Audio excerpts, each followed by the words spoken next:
Everyone, कैसे हैं आप सभी लोग। आई होप आप सभी अच्छे होंगे। मैं भी बहुत बढ़िया। कर्मा सीरीज का हमारा अगला वीडियो है जिसमें आपको मिसलेनियस मैथ्स क्वेश्चन देखने को मिलते हैं जो कि रेलवे एग्जाम 2024 के लिए यूजफुल है। एनटीपीसी ग्रुप डी या फिर किसी भी रेलवे के एग्जाम में बैठ रहे होंगे, आपको बहुत कुछ सीखने को मिलेगा, नए नए कॉन्सेप्ट सीखने को मिलेंगे। और मेरे चैनल पर आप मैथ्स सीखेंगे भी, है ना। क्या होता है कि अगर आपकी मैथ्स क्वेश्चन बनना मैथ्स सीखना नहीं होता, अगर आपको मैथ्स का कॉन्सेप्ट आता है, मैथ्स का लॉजिक आता है, तो आप कोई भी सवाल पेपर में कर सकते हैं। तो इस बात का ध्यान रखना कि अगर आपको मैथ्स सीखना भी है उस सवाल के साथ, तो आप बिल्कुल सही प्लेटफॉर्म पर हैं, मनीष सर मैथ्स पर। तो चलिए गाइस, आज का वीडियो स्टार्ट करते हैं। अगर आपको वीडियो किसी भी पॉइंट पर अच्छा लगे, कहीं पर भी अच्छा लगे, तो आप कमेंट सेक्शन में, कमेंट बॉक्स में अपना सुझाव दे सकते हैं, जो कि मेरे लिए बहुत यूज़फुल होगा, और ताकि मैं और आप लोगों के लिए सही तरीके से, सही डायरेक्शन में मेहनत कर पाऊँ। और वीडियो को लाइक करना, चैनल पर नए हो तो चैनल को सब्सक्राइब करना, और पढ़ने वाले ज़रूरतमंद लोगों को जरूर शेयर करना। चलिए गाइस, वीडियो स्टार्ट करते हैं। जय महाकाल। तो जैसा कि आप देख रहे होंगे स्क्रीन पर, आज का हमारा टॉपिक है अनुपात और समानुपात, रेशियो एंड प्रपोर्शन, है ना। तो पहला क्वेश्चन आपकी स्क्रीन पर ये रहा। पहला क्वेश्चन क्या कह रहा है, सबसे पहले क्वेश्चन सॉल्व करने से पहले आप उसको पढ़ना सीखो। कह रहा है कि A अनुपात B 32:35 है और B अनुपात C 21:32 है। तो आपको A अनुपात C निकालना है। तो ध्यान से देखना, सबसे पहले आपको A अनुपात B दिया है, जो कि दिया है 32:35, ठीक है। इसके बाद आपको दिया है B अनुपात C, जो कि दिया है 21:32, ठीक है, 21:32। और आपको निकालना क्या है, क्वेश्चन में कह रहा है कि आप A रेशियो C, A अनुपात C निकाल के बताओ। तो ध्यान देना कि अगर आपको A से C जाना है तो दोनों के बीच में कॉमन क्या है, B। A के बाद में B पर आऊंगा, B के बाद में C पर आऊंगा, मतलब यहाँ पर A अनुपात B अनुपात C निकलेगा। क्वेश्चन में क्या पूछा है, A अनुपात C, है ना। अगर आपको A से C आना है तो दोनों के बीच में कॉमन क्या है, B कॉमन है। तो A से मैं B पर आया, B से मैं C पर आया। अब करेंगे क्या, 32 का गुणा आप 21 से करो, 35 का गुणा आप 21 से करो, और 35 का गुणा 32 से करो, तो रेशियो निकल आएगा। सबसे पहले आपने 32 का गुणा 21 से किया, फिर, है ना, फिर 32 को भूल गए, फिर 35 का गुणा 21 से किया, फिर 35 का गुणा 32 से किया। अब करो गुणा। सबसे पहले 32 का 21 में गुणा करने पड़ेगा, यहाँ पर कटेगा नहीं, ठीक है। तो मैं आपको करके बता देता हूँ। 21 दूनी 42 की 2 हासिल 4, 21 दिया, कितना हो गया, 21 दिया, हो गया आपका 63, 63 और 4 67, ये हो गया आपका 672 अनुपात। 21 का 35 में करो तो 21 पंचे 105, 105 की 5 हासिल 10, 21 दिया 63, 63 और 10 73, 735 आ गया। अब 35 का 32 से करो तो 35 दूनी 70 का 0 हासिल 7, है ना। और 35 दिया 105, 105 में 7 जोड़ो आप, तो ये हो गया आपका 112, 11 20 आ गया। बल्कि क्वेश्चन में क्या पूछा था, A अनुपात C पूछा था। तो A हमारा 672 है और ये हमारा 1120 है। तो 672 बटे 1120 को आप कट कर दोगे तो आपका आंसर आ जाएगा। पहले चाहो तो आप इसको 8 से नहीं कटेगा, 4 से काट दो। 4 से काटो तो 4 एकम 4 बचा 2, हो गए 27, 4 छिंग 24 बचा 3, 4 अट्ठे 32। 4 से काटो तो 4 दूनी 8 बचा 3, 4 अट्ठे 32, 0 आ गया। 7 से कटेगा, बिल्कुल 7 दूनी 14 बचा 2, 7 चौको 28, 7 चौको 28, नीचे 40 आ गया। 4 छिंग 24, 6 चौको 24, 6 से नहीं कटेगा 4, 4 छिंग 24 और 4 दहम 40, 6 अनुपात 10, फिर कट जाएगा 2 से, तो 2 3 6, 2 पंचे 10। थोड़ा सा कैलकुलेटिव था लेकिन आप कर सकते थे। A B C भी निकल जाता, लेकिन मुझे यहाँ पे A अनुपात C पूछा था, तो वो पूरा सॉल्व करने पर 3:5 आया। अगले सवाल की तरफ चलते हैं।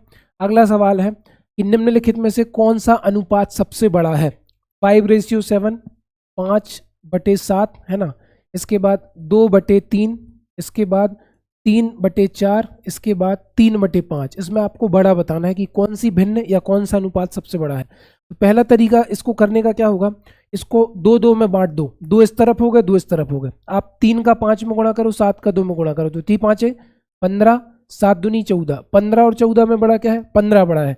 15 मतलब 5/7 यहाँ पर आ जाएगा, है ना। यहाँ पर देखो 5 दिया 15 और 4 दिया 12, इन दोनों में बड़ा क्या है, 15 बड़ा है 12 के मुकाबले, तो यहाँ पर बड़ा क्या आ जाएगा, 3/4, ठीक है। अब इसका गुणा करो, 4 पंचे 20, 7 तिया 21, यहाँ पर आ गया 20, यहाँ पर आ गया 21, तो 20 और 21 में बड़ा क्या है, 21, 21 के नीचे है 3/4। तो इस क्वेश्चन का आंसर है सबसे बड़ी भिन्न क्या होगी, 3/4। अगले सवाल की तरफ चलते हैं। अगला सवाल कह रहा है कि दो संख्याएं तीसरी संख्या से क्रमशः 30% और 60% अधिक हैं, दोनों संख्याओं का अनुपात बताओ, है ना। तीसरी संख्या को, जो थर्ड नंबर है, इस तीसरी संख्या को मैं 100 मान लूंगा। तीसरी संख्या को मैंने सपोज कर लिया, माना कि तीसरी संख्या क्या है, 100 है। अब वो कह क्या रहा है कि दो संख्या तीसरी संख्या से 30% और 60% अधिक है। तो 100 का 30% कितना होता है मेरे भाई, 100 का 30% 30 होता है। 100 का 60% कितना होता है, तो 100 का 60% 60 होता है। 100 का आप जितने परसेंट निकालोगे उतना ही आएगा। तो 100 में 30 जोड़ा तो एक संख्या हो गई 130, 100 में 60 जोड़ा तो एक संख्या हो गई 160। 0 से 0 कट गया तो इन दोनों संख्याओं का अनुपात आ गया 13:16, जो कि आपको डी ऑप्शन में नजर आ रहा होगा। अगले सवाल की तरफ चलते हैं। अगला सवाल है कि एक मिश्रण में रेत और रोड़ी, है ना, रेत और रोड़ी का जो अनुपात है, रेशियो है 41:30 है, जबकि रोड़ी और सीमेंट का जो रेशियो है वो 6:7 है। तो मिश्रण में रेत और सीमेंट का अनुपात क्या होगा, ध्यान से समझ लो। सबसे पहले वो कह रहा है रेत और रोड़ी का जो आपका अनुपात दिया है सवाल में, वो कितना दिया है, वो दिया है आपका 41:41:30, 41:30।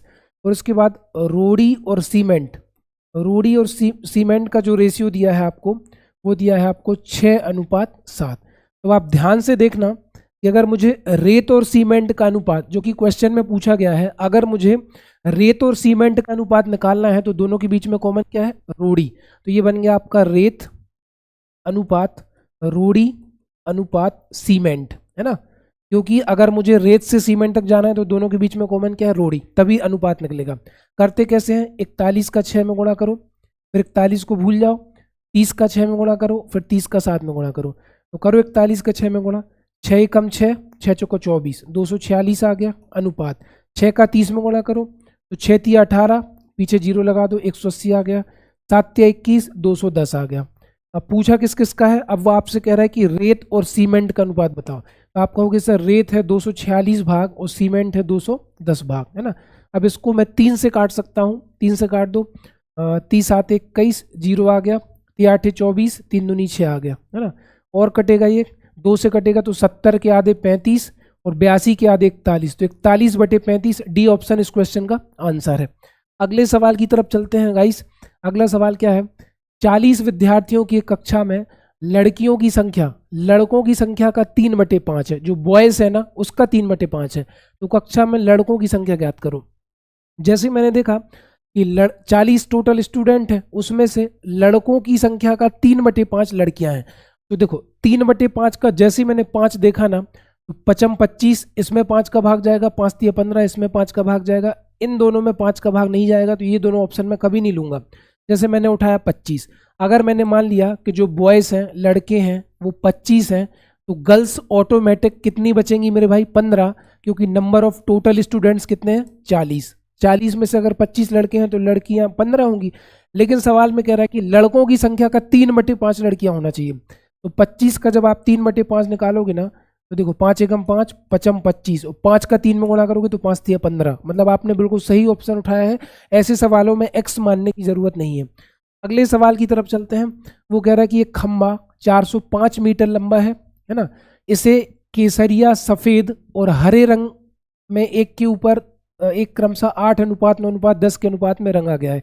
एक खंबे को 3 रंग में रंगा गया है, केसरिया, सफेद और हरा, रेशियो वो दिया है। तो खंबे के सफेद भाग की लंबाई बताओ।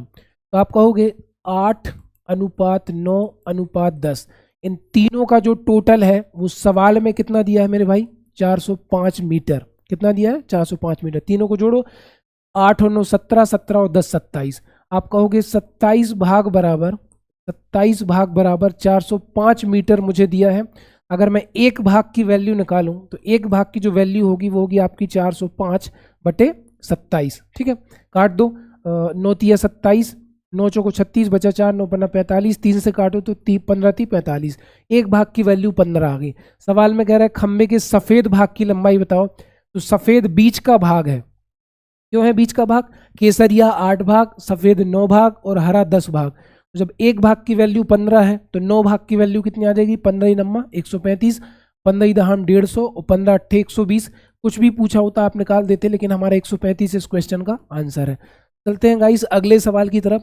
अगला सवाल हमारा क्या है कि जर्मन सिल्वर में कॉपर, जिंक और निकेल का अनुपात 4:3:2 है।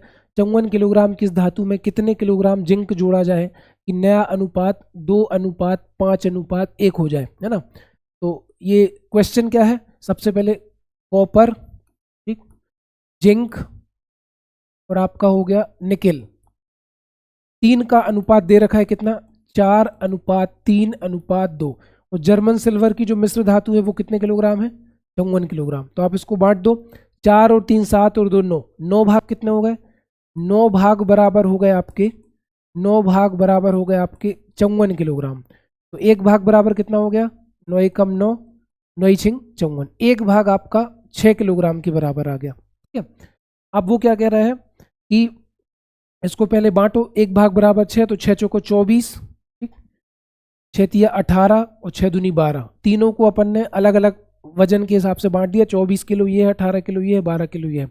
अब वो कह रहा है 54 किलोग्राम की इस धातु में कितने किलोग्राम जिंक जोड़ा जाए, कितने किलोग्राम जिंक जोड़ा जाए कि जो नया अनुपात है वो 2:5:1 हो जाए, है ना, 2:5:1 हो जाए।